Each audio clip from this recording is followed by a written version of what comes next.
Hello everyone, week 26. I'm going to start with a little bit less joy, and I will tell you what are we going to be talking about today. I've been spending the last 3 weeks without doing our Sunday meetup, and I think that I see some advantages and disadvantages. First, I've done this because I think that I needed to spend some time off, because the first thing that I want to be talking about today is the fact that sometimes we demand too much from ourselves, and at least this is happening to me a lot. And I think that I knew that I was demanding, and I knew that sometimes I was pushing myself too hard. But I think that is the only way things should be. This entrepreneur journey, founder, businessman, and whatever thing you want to be saying out loud. And at the end, I think that I have a conflicting feeling inside me, which is that I understand that I need to be doing this because it is how the world works right now. I think that the world is a place where you have 95% of the people who are, in my humble opinion, I was going to say not worth it, but I think that they are searching themselves, let's say like this. And you have 5% who are conscious people who know what their actions are coming from, know why they are doing things, and they intend to do good with their actions. And let's say that this 95% of the world population, they are suffering from one specific pain and condition that is for me the worst we could be having ourselves, which is individualism. I think that the moment we only think about ourselves, we are completely lost, first as a society, but second humanly, because I think that we are animals at the end on the inside, and we like living together and making our peers succeed because it generates joy in ourselves, etc. And I think that we are moving towards a society where it's super individualistic, where we are in a survival mode, because I think that is the only way we have to survive, which is try to work on something that you like.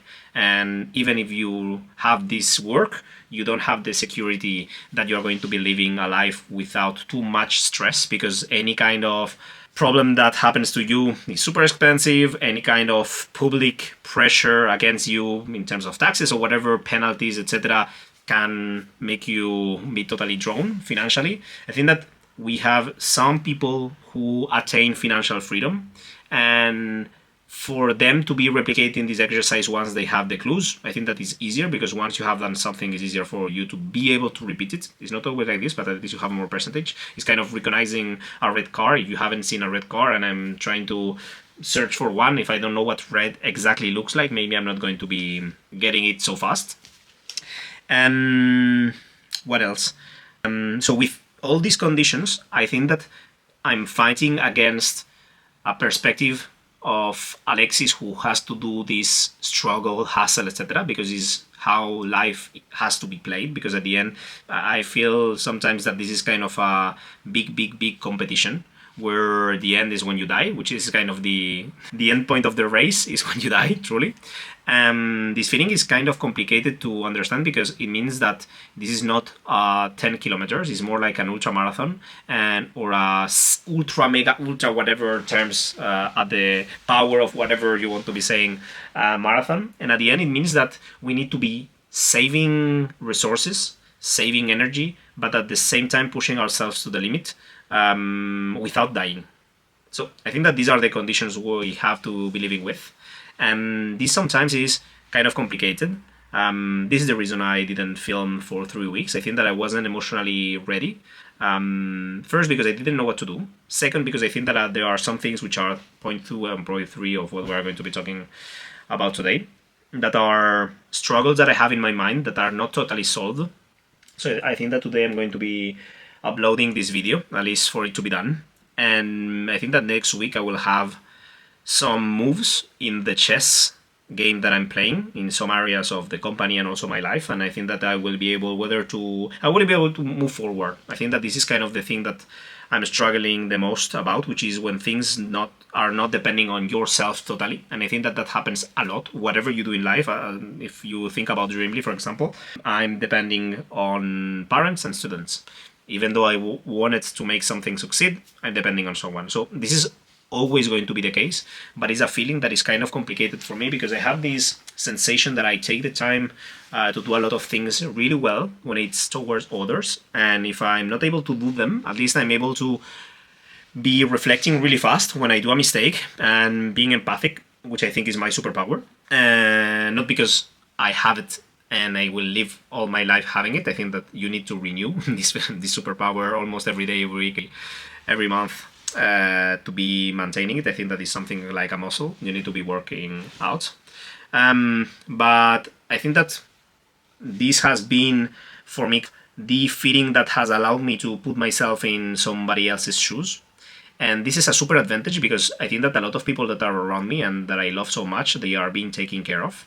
But I think that sometimes people on the other side are not replicating this way of treating people, at least treating me. And I think that this is kind of a sensation which is kind of complicated to handle, which is you expect others to act towards you as you act towards them.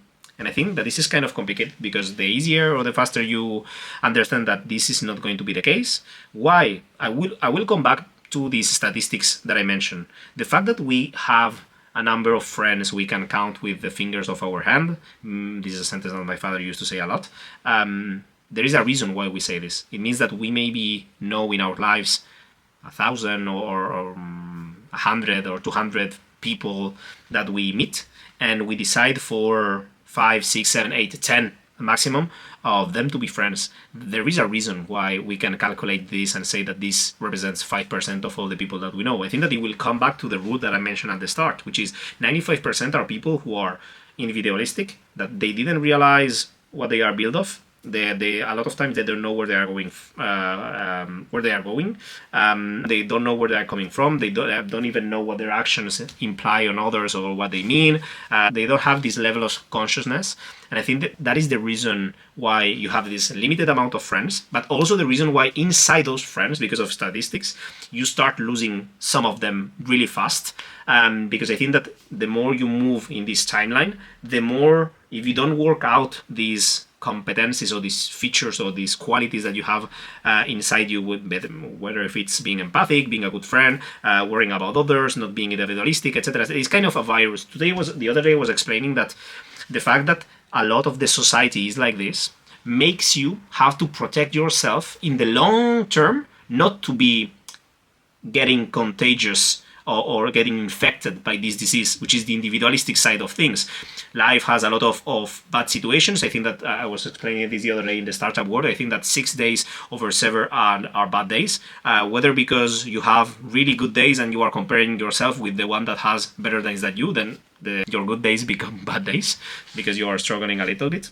But I think that this is kind of the feeling and the comparison game we play a lot of times, and the reason why statistically a lot of the things that happen in our life are bad things. Why? Because I think that if everything that was happening to us was only good things, then it will be the norm. It will be the normal situation, and then we will live in this situation where nothing is extra, and therefore everything starts to become the low part of it. So normal will become bad or not great, etc., etc.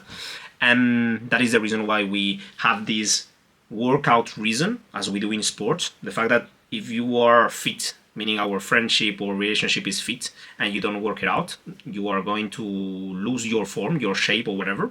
And at the end, maybe you are someone that is not the person that was my friend. And I see this a lot of times in people in my life, which is kind of a surprise. I've lost a lot of people who I didn't expect to lose, at least at the time. Now I think that I see things from a different distance or with a different level of consciousness, and I'm capable of saying, I think that this person has these traits, or they had this specific way of seeing life, and that's the reason why his path wasn't going or was never going to be the same one that I'm taking.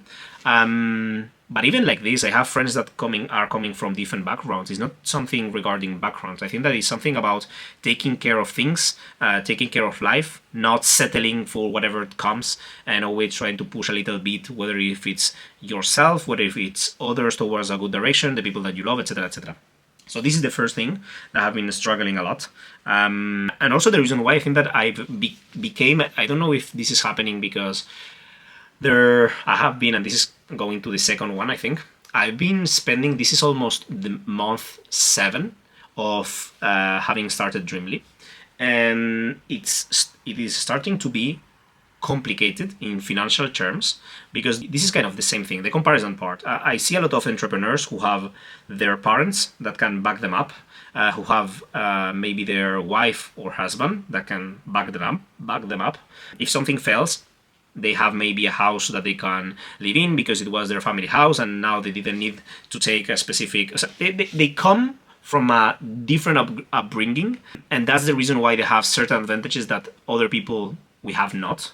I will love to see how many people are first generation, not coming from a specific job position or sector, which is software engineering, where your salary starts being the salary that I had after 7 years working. This is kind of the total difference. Now, if you are starting to your first job position as software engineer and you are around 45, 50, I started at 28, being a manager, which is not the normal average path. And even though starting like this, I'm not capable to be taking the salaries of people in the software engineering jobs or medicine or whatever. I think that this is kind of the cards that you decide to choose are really going to put you in a position of living or not living the life that you want. And I'm not talking about this idea of living the millionaire's life, but it's correlated because of what I was mentioning at the start, which is this idea that the world has changed a lot, and now this is kind of the rules. Whether you have a normal average salary and then you are surviving, or you are having a really good one, you are marrying or being with someone that has a really good one, and then instead of surviving, you can build a boat. That will be the only thing that I'm able to say. And if maybe you are earning well, that your family did well in the past, meaning you are not first generation, your parents they were able to buy their houses, then you are playing with an advantage, which is you are second generation. Second generation is a concept that started in the business and company side, and it was used to compare, and I did a full video about it, but I know that 2 people saw it, so I'm repeating it because I think that is important. But when your parents built a company and you were taking it from them when they decided to leave and retire, you were second generation because you were the second generation leading this company. But this concept of second generation, for me, it applies also in life terms, which is this idea of what I'm saying, meaning if your parents were able to get their financial independence and freedom, it means that you are second generation, because thanks to the actions that they did and the effort that they did, you are capable of living a life that without it will be totally different. And I can say this myself because this is my background, which is first generation. If you saw my first video, the reason that I'm struggling and hustling and making so much effort is because I need to take care of my mother when she decides to retire. She was a housewife for a long time, and this made her situation for a lot of years being a non-worker, because it's not a recognized job. You are not accumulating, I don't know, how do you say cotizar, but you are not accumulating any kind of benefits towards your retirement. And this is affecting her situation right now, because when she's going to be retiring, she's not going to have any kind of advantage, and this is kind of a pain point. But in any case, I think that this is kind of the struggle that have been going on. I think that I started these videos with a specific energy, and now this energy is shifting.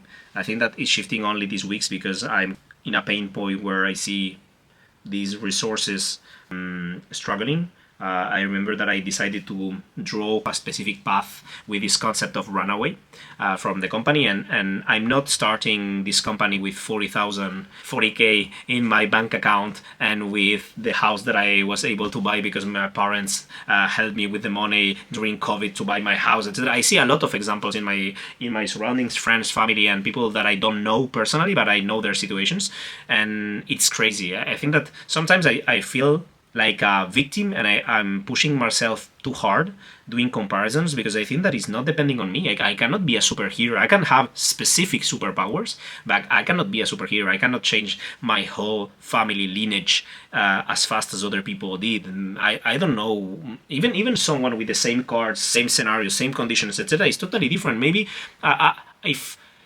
there are things that I cannot control, but maybe my move was when I was 24 instead of starting La Ligantina. If I've decided to follow my path, then I will have financial freedom, but then I wouldn't be who I am today, not only because of these personal characteristics, personage character, etc. that has been building up during these years of being an entrepreneur, but also because I think that this is truly who am I. The fact that I'm capable of enjoying, even with the resources that I have, which are really low, I think that this is truly the reason why I'm in the good spot. Because if I'm enjoying with this kind of resources that I have right now, which are really little, and I'm capable to enjoy, imagine how much would I enjoy when I have more resources. And I think that this is truly the feeling that I have on the inside. But in any case, I think that tomorrow I will have, it's almost 19 minutes, so I'm totally sure that a lot of people are not going to be watching this, so great, I can talk freely. I think that I'm struggling also a little bit with this co-founder part. I think that for a lot of time I put myself in a category of non-technical, and this made me realize that there were going to be a lot of things that I wasn't going to be able to do myself. And the more that time goes by, I think that I want this project and Drimmly to work so bad that I don't give a fuck. I don't know how to say it differently, but I don't give a fuck. It's kind of, I hate when people tell me that this is not going to work. I hate when people tell me that you are not capable of. Hopefully for me, the only person that is telling this to myself is me. And I think that this is kind of an internal and inner fight. This has nothing to do with VCs.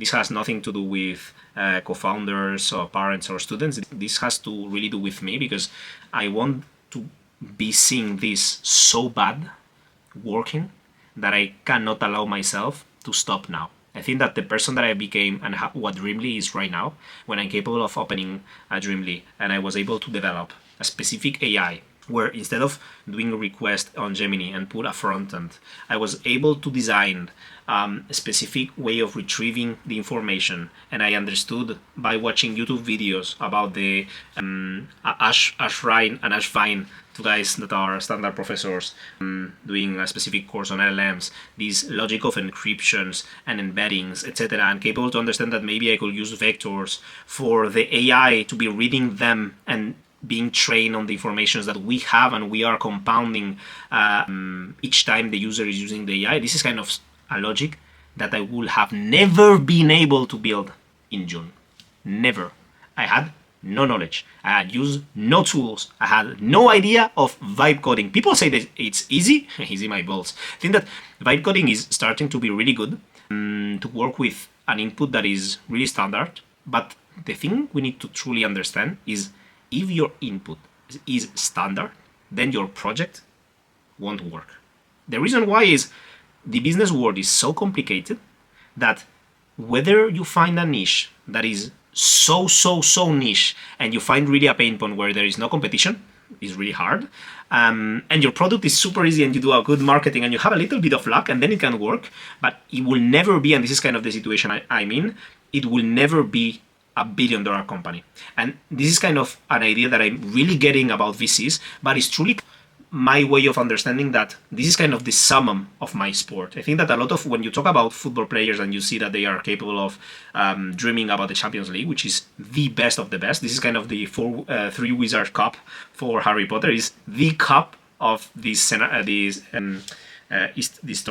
I think that for me is the same. I think that it's a game that is played by so few that for me is really the one that I want to be playing. Is it a little bit of ego? Yes. But the second and most important thing is because of what I was mentioning at the start.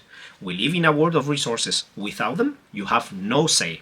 No say on whatever you want to change your life, help people, do whatever you can imagine. You have no say on anything. And this is kind of ultra frustrating. It has been my life since I'm young, and I don't want it to be my future, but not only for me and what I can be changing in my life, but also because I think that I can have a little effect. I don't want legacy. I don't want to be in a book saying that Alexis did this. I think that I started to understand that the only thing that I'm chasing is this sensation of watching someone look at me and having the recognition of knowing that maybe without me, they wouldn't have been able to get the thing that they were wanting, or maybe understand the thing that they were willing to understand, or live the thing that they were willing to live. I think that changing a little bit the life of someone is a sensation that I'm chasing.